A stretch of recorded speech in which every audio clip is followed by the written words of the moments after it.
just making some coffee quick before I head out. By Tom and the kids, they're already outside feeding the chickens, and we're gonna go out and collect some maple sap from our buckets and also put a few more buckets out for collecting.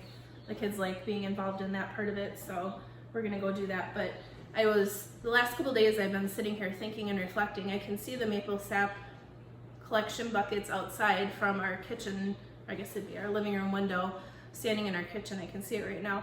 And it made me think that that's kind of where it all started for us. The dream of having a homestead, having our house on a large chunk of property and having animals, having huge gardens, having apple trees, having all this stuff.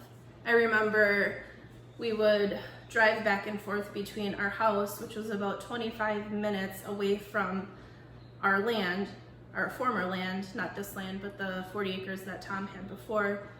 We would drive back and forth to do our maple syrup. We'd have to haul all the maple sap back to our house to cook because we had the little kids, and they would get bored and antsy if we had to stay out at the land all day cooking maple sap down. So we would cook it at our house. So we'd have to haul all that back and forth, and that kind of spurred conversations of, you know, why don't we look into having our house and our land on the same property? So what we did was we sold the land that Tom had, that was 40 acres, and then we purchased the land that we have now, which is also 40 acres. It's just in a different area, which is convenient for both of us for work. We both work full-time, 40+ hour a week jobs. So this was a good location for us. And then we started building this house and sold our other house. So we built this house, we started in June of 2019.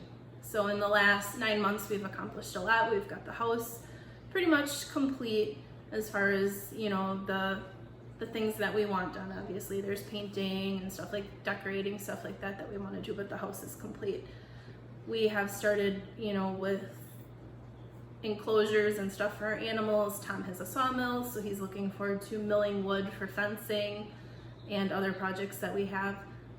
So it's neat to see everything come together, the things that we dreamed of, and I can't wait to see where things go from here, because we have a lot of plans for this spring and summer, and we're really looking forward to see what happens. So just kind of a little reflection today as I looked outside and I saw, you know, those sap buckets out there, and it reminded me that was the reason we started this all. Oh! We are falling!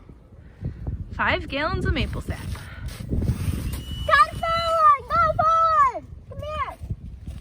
Look at it! Look how falling it is. What do you think, Connor? Okay, let's go help Daddy drill some more. Connor, you gotta take the drill by Dad. Good job, Kenley.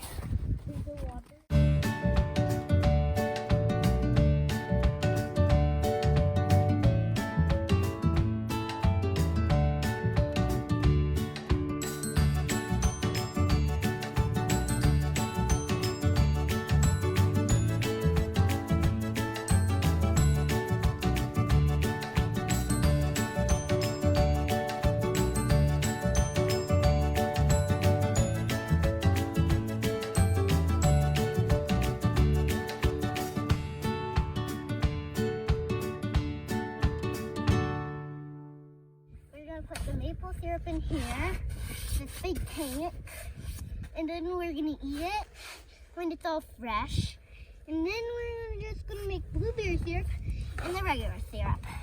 The same thing as like a long time ago. My boots, they're wet inside of them. Did you not pull your snow pants over your boots? No. No, that's probably why. Love it. That's so refreshing. That's why I didn't want to pull me. No pants over. Let me go check. See what kind of water. Maybe maple syrup water. Shake your boots out. What we do is we filter out the maple sap as we're putting it into the larger container.